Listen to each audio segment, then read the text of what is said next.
80 से 90 के दशक के बीच पश्चिमी यूपी में गुर्जर राजनीति में एक महेंद्र सिंह भाटी नाम का नेता उभर कर सामने आता दिखाई दे रहा था।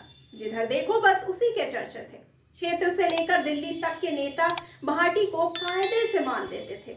लेकिन साल 1992 की तारीख 13 सितंबर को भंगेल रोड की रेलवे क्रॉसिंग पर जिस तरह का हत्याकांड हुआ, उसने यूपी की राजनीति में अपराध का जहर घोल दिया।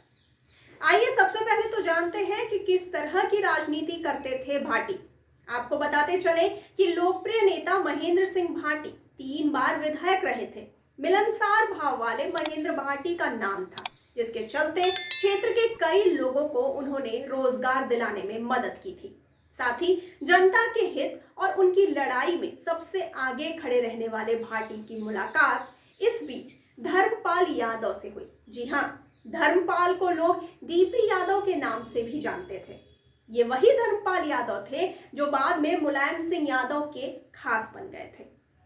और आइए अब जानते हैं कि डीपी यादव और भाटी की दोस्ती कैसे परवान चढ़ी।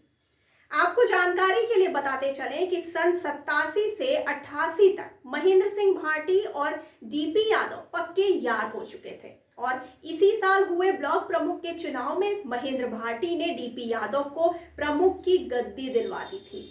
इसके एक साल बाद सन 1989 के चुनाव में भाटी दादरी से विधायक बने तो डीपी यादव बुलंदशहर से चुनाव जीतकर विधायक बन गए थे।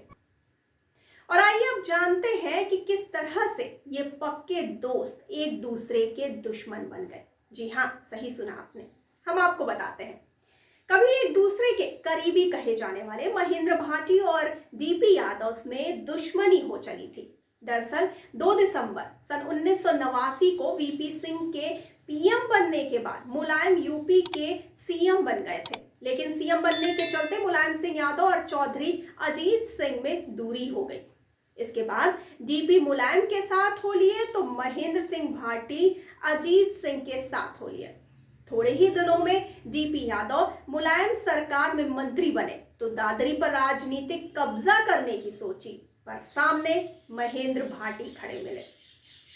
आगे आपको बताते चलते हैं कि सन 1991 के चुनाव ने कैसे दोनों दोस्तों में और तकरार बढ़ा दी। जी हाँ, साल 1991 के विधानसभा चुनाव में डीपी यादव और महेंद्र भाटी आमने सामने थे।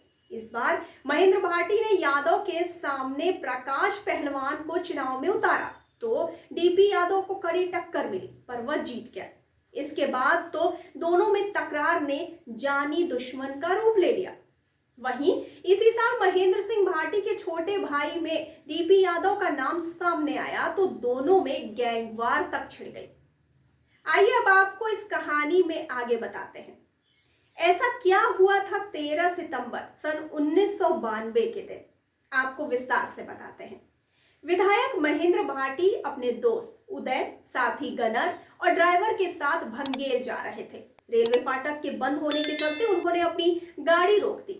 फाटक खुला तो सामने 2 गाड़ियां थी। महेंद्र भाटी समझ गए लेकिन संभल नहीं पाए और गाड़ी पर हुई ताबड़तोड़ फायरिंग में भाटी और उनके दोस्त उदय मारे गए। इस हमले में गनर घायल हुआ तो ड्राइवर बच निकला था। जाहिर सी बात है, शक की सुई किस पे जाती। तो आइए आपको बताते हैं आगे इसका क्या नतीजा निकला। महेंद्र सिंह भाटी हत्याकांड में आरोप डीपी यादव, तेजपाल भाटी सहित 2 अन्य पर भी लगे। इसके बाद राज्य सरकार की सिफारिश पर सन 1993 में जांच सीबीआई को दे दी गई। केस जारी रहा, चार्जशीट भी फाइल हुई और 28 फरवरी सन 2015 को सीबीआई की विशेष अदालत ने डीपी यादव सहित 4 को आजीवन कारावास की सजा सुनाई। लेकिन बीते साल ही 10 नवंबर को नैनीताल हाई कोर्ट ने सीबीआई कोर्ट के फैसले को पूरी तरह से पलटते हुए डीपी यादव को महेंद्र सिंह भाटी हत्याकांड से आरोप मुक्त कर दिया। कोर्ट ने आदेश में कहा कि डीपी यादव के खिलाफ कोई ठोस सबूत नहीं है। ऐसे में अदालत ने यादव को रिहा करने का आदेश दे दिया। तो आपको इस पूरी दास्तान को लेकर क्या कहना है? अपनी राय और प्रतिक्रिया हम तक जरूर पहुंचाइए कमेंट बॉक्स में कमेंट करके, और साथ ही साथ हमारे चैनल को लाइक, सब्सक्राइब और शेयर करना बिल्कुल न भूलिए। और मुझे दीजिए इजाजत। धन्यवाद।